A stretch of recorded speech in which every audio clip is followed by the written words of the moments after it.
It's Thursday, so where did Wednesday's episode go? Well, this time I didn't forget, but I've got hay fever. I have not only hay fever, I also have asthma. Maybe you can tell from the way my breath sounds. So I thought yesterday, let's wait and see if I sound any better tomorrow, and if I do, I'll record it tomorrow. I don't. I think I sound a bit worse, so I probably should have recorded the podcast yesterday. So, yeah, I usually get hay fever around this time of year. I think, to be honest, I seem to just get it when the weather's good. I don't think it matters if it's like spring or summer or anything. I can get hay fever whenever. But when I get hay fever a lot, it seems to affect my asthma, which is like a condition where sometimes something like triggers it, and it becomes like a bit hard to breathe. But like, I almost never get this. Like, I can go for years and never get any asthma, but then something can happen and it triggers it, like hay fever. Can be quite strong. When it's quite strong hay fever, I seem to get asthma. Something to do with coughing a lot, I think. Or sometimes if I laugh. Sometimes if I really, really laugh too much, then I get asthma. It's really weird. But anyway, I currently don't have any medication for it, because all of the medication I have just expires because I don't use it enough. So I order some, I never use any of it, and then it's out of date. So that's why you can hear my strange voice today, and there's nothing I can do about it, sorry. Anyway, it might have been a good thing that I couldn't do the recording yesterday, because I've just had a request come in like 2 hours ago from Iris in Mexico. So now I can talk about that for this episode. So this is probably going to be like the fastest ever response I've done to anyone's request. But Iris would like to know if Korean culture has had any impact on the UK, and says that it has been having an influence in her country, Mexico, in the style of like clothing and haircuts. I wonder if it's had an effect on makeup too. So to answer your question, I think it has had an effect on some things in the UK, but I don't think it's had much of an effect. I think it's had a tiny effect.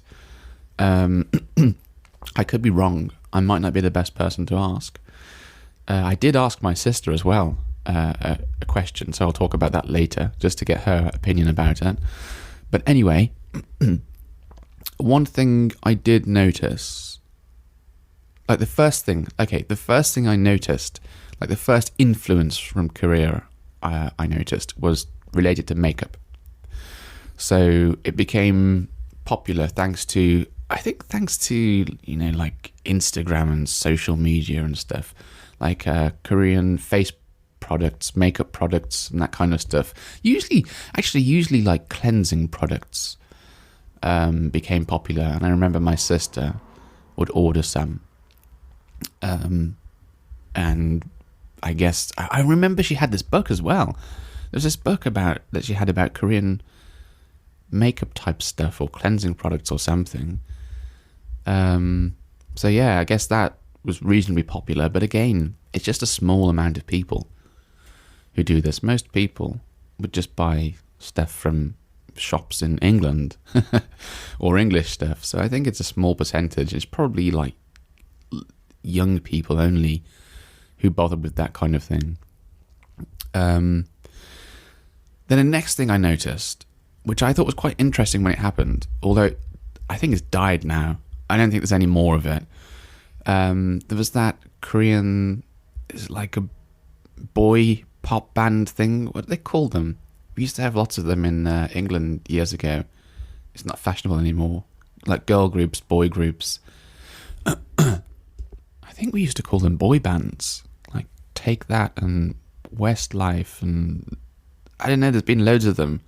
Actually, I suppose One Direction are as well, but I don't know, maybe I didn't think they seemed as big as like the boy bands used to be, like back in the 90s, but maybe it's just because I'm older now and I sort of experience it differently to when I was a kid. But anyway, that Korean boy band BTS had a song, I think it was called Dynamite, and it was very popular in the UK.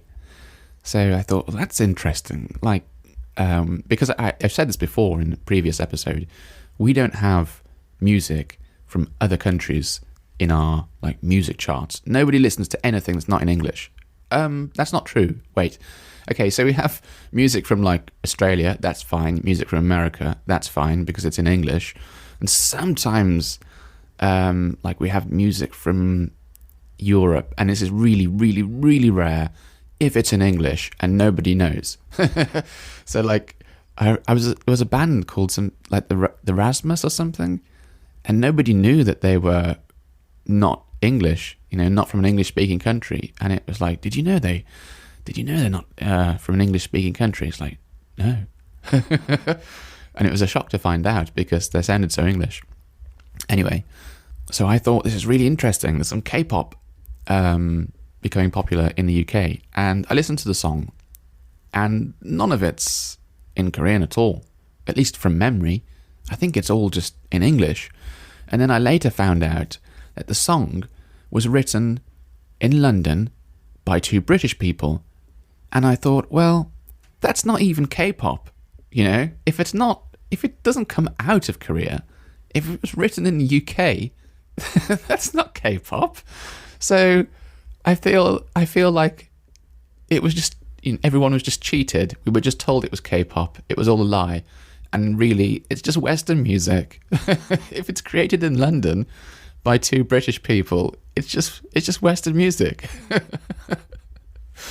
So, yeah, I feel like it didn't really, like K-pop came here a bit, and some people thought, ooh, I haven't heard this before, and started listening to it.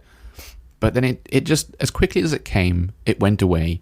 If I listen to like chart type music, popular music, there's no K-pop at all in the charts. It's all gone. It came, it went. There's no BTS. The closest we have to K-pop is not. It's just like somebody, like some British artist featuring a Korean artist in one of their songs. That's it. So yeah, I don't think I don't think K-pop's had a big effect on the UK at all. No one really cares about it anymore. And then what else? Like clothes. I'm not the best person to ask about clothes because I could be wrong. I don't think there's been a big effect on clothing, on what people wear in the UK. I don't think there's been a big influence from Korea. I certainly don't know any of my friends wearing anything Korean related. But I did ask my sister this morning, and she said she did think there had been an effect, some influence from Korea on certain clothes. And she said, if you go to London, you can see people wearing these floaty dresses. I'm not sure what a floaty dress is. I think like maybe a very lightweight material, like quite loose or something. But she said, if you go to London, so that means that it's only, it's something she hasn't seen in this area. It's just in the sort of, like, I don't know, fashionable areas of London, maybe. So again, I'm going to say no. It's not really had a big effect. Not, maybe, like, okay, maybe some small part of London. But then again, I'm sure you can find people in London who wear all kinds of fashions if you look, not just Korean. You can probably find some people who are wearing like, I don't know, Japanese fashions or something, who knows. So I don't know, maybe a little. I'm going to say it's had a little effect. It's had a little effect on the music. It's had a little effect on like makeup type stuff. It's had a little effect on clothing, but not a big effect. And I think most people in the UK don't know anything about Korean culture. Oh, wait, there's one more thing, isn't there? Yeah. Squid Game on Netflix. That was Korean. Lots of people watched that. And that was the only thing Korean that they watched since that, I should imagine. I don't think anyone's suddenly like opened some door to all of like loads of like Korean drama or something. Maybe for some people they watched Squid Game and then thought, I like that, I'll go and watch what else, other things, other Korean dramas and stuff. I didn't. I watched, I think I watched almost all of the first episode of that program and thought, this really isn't something I would like to watch. And the story was boring for me. I've seen stuff like that in anime before, so maybe that's why it's boring. Maybe if you've never seen that kind of thing, like a survival type thing, maybe it's interesting for you, but not for me, sadly. Anyway, that is it for today's episode. I once again apologize for the weird noises I keep making every time I breathe in. It like that. It is very hard to talk at the moment, but I'm doing my best, so my apologies. Anyway, until next time, bye-bye.